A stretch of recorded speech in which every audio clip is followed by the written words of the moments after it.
وہ بھی پیچھے کھڑا روتا رہا. جب وہ نماز پڑھ کے مسجد سے باہر نکلا تو بڑی بڑے ہوٹل, بڑی بڑی بلڈنگیں, ان پہ لکھا ہوا ہو مجموعہ محسنی کہ یہ محسنی کی بلڈنگ ہے. تو کہنے لگا یہ اسی امام صاحب کی بلڈنگ ہے جنہوں نے نماز پڑھائی تھی. کہا ہاں اسی کی بلڈنگ ہے. کہا پکی بات ہے. کہا پکی بات ہے. کہا پھر انہاں کیوں روندا سی, ایڈی وڈی بلڈنگ تے ہے تے ہور انہیں رب کول کی لینا ہے. مال کی وجہ سے نماز کو ترک کرنے والے, نماز اس کے درمیان اس کا مال حائل ہے. اگر مسجد میں چلا گیا, میں اتنا بڑا آدمی, مجھے ایک غریب کے ساتھ کھڑا ہونا پڑے گا, میری شان چھوٹی ہو جائے گی. اگر وہ مال کی وجہ سے نماز کو ترک کرتا ہے تو قیامت کے دن وہ قارون کے ساتھ اٹھایا جائے گا. اور اگر بادشاہی کی وجہ سے, حکمرانی کی وجہ سے وہ نماز کو ترک کرتا ہے تو فرعون کے ساتھ اٹھایا جائے گا.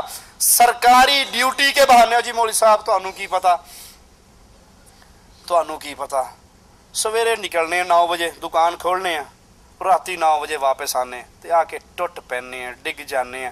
اے ویکھو بچیاں دا ٹھڈ پالنا بھی تے عبادت ہے نا. جے نماز نہیں پڑھی تے خیر صلاح, بچیاں دا ٹھڈ تے حلال رزق کمانا بھی عبادت ہے. تسی اے عبادت کر لی, میں اے عبادت کر لی, تہاڈی جیب خالی رہی, میری جیب بھر گئی. جو اس لیے نماز کا تارک ہے کہ سرکاری ڈیوٹی, اس کو اپنے آفس میں جانا ہے, ڈیوٹی پہ جانا ہے, دکان کھولنی ہے, ایسے شخص کا شمار قیامت کے دن حامان کے ساتھ, جو اپنی مملکت کا وزیر تھا, اس کے ساتھ ہوگا. اور اگر کوئی تجارتی مجبوریوں کی وجہ سے نماز چھوڑتا ہے, اس کا شمار عرب کے تاجر ابی بن خلف کے ساتھ ہوگا. نماز کا تارک قیامت کے دن شفاعت سے محروم رہے گا. قرآن حکیم کی ان آیات پہ غور کیجئے. فی جنات یتساءلون عن المجرمین, جنتی مجرموں سے سوال کریں گے, جنتی جہنمیوں سے سوال کریں گے. ما سلککم فی سقر, اس جہنم کی وادی میں تم کیوں آئے, تمہارا شمار اہل نار میں کیوں ہوا. جہنمیوں کا جواب سنیے. قرآن کی آیات پہ اگر ایمان اور یقین ہے تو اللہ کا واسطہ دے کر کہتا ہوں, ان آیات کو سن کر آج اس مجلس سے اٹھنے سے پہلے اللہ سے عہد کرو کہ آج کے بعد کوئی نماز نہیں چھوڑوں گا.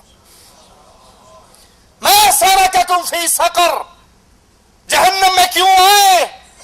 پہلا جواب اہل نار کا, لم نک من المصلین, ہم بے نماز تھے, ہم نماز نہیں پڑھتے تھے, ہم نماز کے تارک تھے, ہم مولا علی کے ملنگ تھے. علی ہم تو تیرے ہیں, جہنم میں جانے کے لیے وہابی بتیرے ہیں. ہم کہتے ہیں نماز پڑھ کے لبڑا کیے. ایک پیر اور مرید اکٹھے سفر کر رہے ٹرین میں, مرید کا نماز کا وقت ہوا, نماز شروع کر دی. پیر صاحب سے کہا جی آپ نہیں نماز پڑھ دے. کہتے تو پڑھ لا, میرا دل ہی اللہ اللہ کرتا ہے, میں اندروں ہی اندروں پڑھ لینا. اندر ہی اندر سے نماز ہو جاتی ہے. تھوڑی دیر ہوئی, وہ کھانا شانا کھا کر بیٹھے تھے, کہنے لگے وہ مرید جی لوٹا بھر کے پانی دے لے آؤ. کہتے کیوں؟ کہتا ادھر جانا ہے,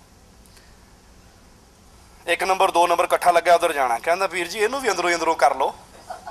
پوری نماز 4 فرض 4 سنتا 2 سنتا, یہ 10 رکھتے آپ نے اندر اندر غائب کر لی, تو یہ چھوٹی سی چیز اندروں اندروں نہیں غائب ہوتی. کہتا نہیں اے نہیں کھلون دیتی. لا حول ولا قوت الا باللہ. ما سلککم فی سقر, اس جہنم کا ایندھن کیوں بنے ہو. پہلا جواب لم نک من المصلین, ہم بے نماز تھے, ہم نمازی نہیں تھے. اور وَكُنَّا نَخُوضُ مَعَ الْخَائِضِينَ, ہم مذاق کرنے والوں کے ساتھ, فضول گو کے ساتھ, گپے ہانکنے والوں کے ساتھ ہم بھی گپے ہانکا کرتے تھے. وَكُنَّا نُكَذِّبُ بِيَوْمِ الدِّينِ, اور ہم قیامت کے دن کا انکار کیا کرتے تھے. اے جہاں میٹھا اگلا جہاں کہیں ڈٹھا. جدو اکھا دے سامنے آ جائے گا پھر لتر انہیں پہن کے کہ واپس کسی نے آن دینا. ابصرنا وسمعنا فرجعنا نعمل صالحا, آوازیں لگائیں گے اللہ. دنیا میں تو کہا کرتے تھے اے جہاں میٹھا اگلا جہاں کہیں ڈٹھا, کون مرے گا کون اٹھے گا. مولویاں نو سوائے ڈران تو کم ہی کوئی نہیں, لیکن اب یقین آ گیا، اب سرنا اپنی آنکھوں سے دیکھ چکے ہیں، کانوں سے سن چکے ہیں، فرجعنا، ایک چانس، ایک سپلیمنٹری، ایک موقع، ایک مرتبہ دنیا میں بھیج دے، نعمل صالحا، اذان ہوں دے مسیطے جاواں گے، لیکن وہاں سے واپسی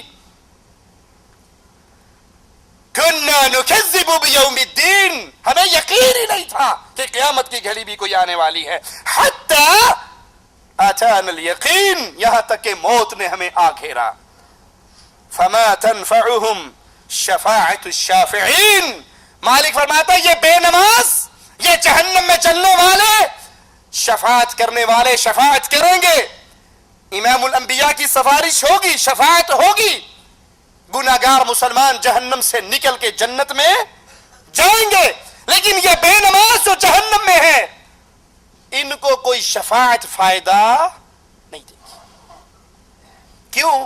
ان کے ساتھ ایک اور حال کیا ہونے والا ہے، یوم یکشف عن ساق ویدعون الی السجود فلا یستطیعون، قیامت کے دن مالک اپنی پنڈلی عیا کرے گا، جیسے اس رب کی شان ہے، جیسے اس کے لیے لائق ہے، اور ویدعون الی السجود، سجدوں کے لیے ان کو پکارا جائے گا، فلا یستطیعون، یہ قیامت کے دن رب کے سامنے سجدہ کرنے کی طاقت نہیں پائیں گے۔ جس نے اس دھرتی پہ اپنی پیشانی کو اللہ کے سامنے نہ جھکایا، وہ قیامت کے دن بھی سجدہ ان کی کمر تختے کی طرح ہو جائے گی، وہ جھکنا بھی چاہیں گے تو گر جائیں گے، لیکن انہیں سجدے کی توفیق نہیں ملے گی۔ سجدے کی توفیق صرف اسی کو ملے گی جس نے اس دھرتی پہ دنیا میں سجدہ کیا ہوگا، اور سجدہ کس کے لیے کیا ہوگا؟ اللہ کے لیے کیا ہوگا، ڈاکٹر طاہر القادری کے لیے نہیں کیا ہوگا۔ دمشق کے اندر ڈاکٹر طاہر القادری صاحب تشریف فرما ہیں، اور لوگ اس کے سامنے آ کر اس کے قدموں میں سجدے کرتے ہیں۔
پانی پانی کر گئی مجھ کو کلندر کی یہ بات، تو جھکا جو خیر کے لیے، نہ تن تیرا نہ من۔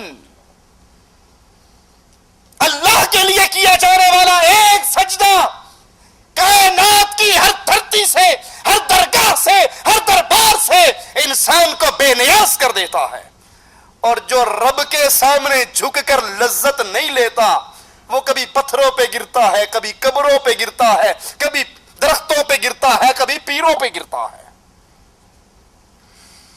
جنہوں نے اس دنیا میں اللہ کے لیے سجدے کیے، نمازیں پڑھی، وہ قیامت کے دن سجدے کریں گے، اور جنہوں نے اس دنیا میں خالص اللہ کے لیے سجدے نہ کیے وہ قیامت کے دن سجدے نہ کر سکیں گے۔ ان کی کیفیت کیا ہوگی؟ خاشعۃ ابصارهم ترهقهم ذلہ وقد كانوا يدعون الى السجود وهم سالمون، آنکھیں جھکی ہوں گی، ان پر ذلت طاری ہوگی. حالانکہ انہیں ایک وقت ایسا تھا جب ان کے دل و دماغ سلامت تھے, ان کے لیے نماز کے لیے آوازیں پڑھتے تھے, نماز کے لیے بلایا جاتا تھا, لیکن یہ اس وقت نماز ادا نہیں کرتے تھے. تو مالک کا فرمان سنیے, فذرنی ومن یکذب بہذا الحدیث, اے نبی پھر مجھے اور جو میرے اس کلام کو جھٹلاتے ہیں ان کو چھوڑ دیجئے. ان کے ساتھ اللہ سلوک کیا کرنے والا ہے, سنستدرجہم من حیث لا یعلمون, ہم ان پر درجہ بدرجہ عذاب کو مسلط کریں گے کہ انہیں اس کی خبر بھی نہ ہوگی. وَأُمْلِي لَهُمْ إِنَّ كَيْدِي مَتِينٌ, اور میں انہیں مہلت دے رہا ہوں. آج مہلت ہے, نماز پڑھیے نہ پڑھیے آپ کے لیے مہلت ہے.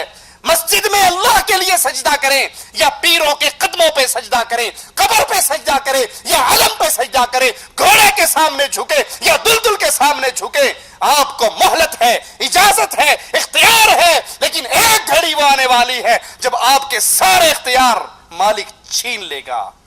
اس دن سجدوں کے لیے آواز پڑے گی, وہی سجدہ کر سکے گا جس نے اس دھرتی پہ نہ قبر پہ سجدہ کیا, نہ درخت پہ سجدہ کیا, نہ پیر کے لیے سجدہ کیا, نہ باپے کے لیے سجدہ کیا. اس کی پیشانی جب بھی جھکتی تھی تو اللہ کے لیے جھکتی تھی.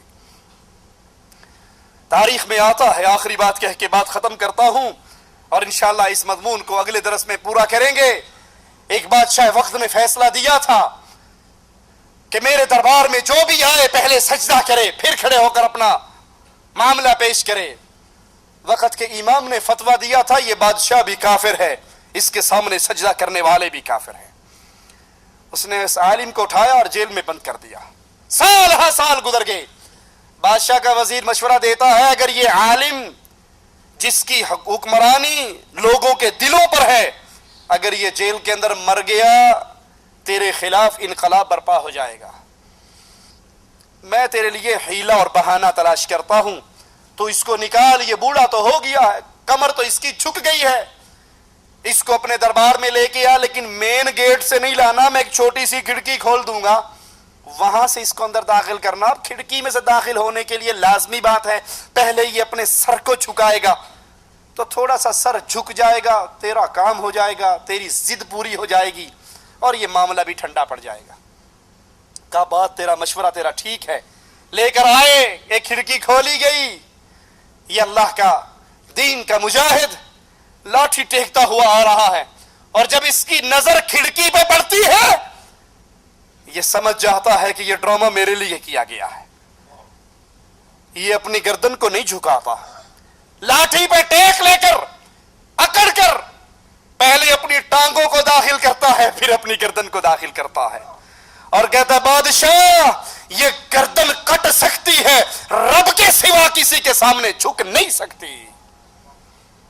اگر مومن ہو, اللہ پر ایمان ہے, رسول سے محبت ہے, آج اس میدان سے اٹھنے سے پہلے اللہ کے ساتھ عہد کیجئے, وعدہ کیجئے, اللہ جو گزر گئی وہ تو معاف کر دینا. آج کے بعد تیری توفیق سے کوئی ایسا لمحہ نہیں آئے گا کہ میرے پردہ سماعت سے یہ آواز ٹکرائے, حی علی الصلاۃ, حی علی الفلاح, اور میں پھر بھی تیری نماز سے غافل رہوں. اللہ پچھلے گناہ معاف کر دے, آئندہ کے بعد توبہ کی توفیق پر چلتے ہوئے عمل کرنے کی توفیق عطا فرما. اگر ایسا عہد کرو گے, وہ اللہ اتنا غفور ہے, وہ اتنا رحیم ہے, وہ اتنا ودود ہے, وہ پچھلے گناہوں کو بھی نیکیے بنا کر انسان کے حوالے کر دیتا ہے. اللہ سے دعا ہے اللہ کہنے والے کو اور سننے والے کو ان نماز کی حفاظت کرنے کی توفیق عطا فرمائے. اقول قولی ھذا واستغفر اللہ لی ولکم ولسائر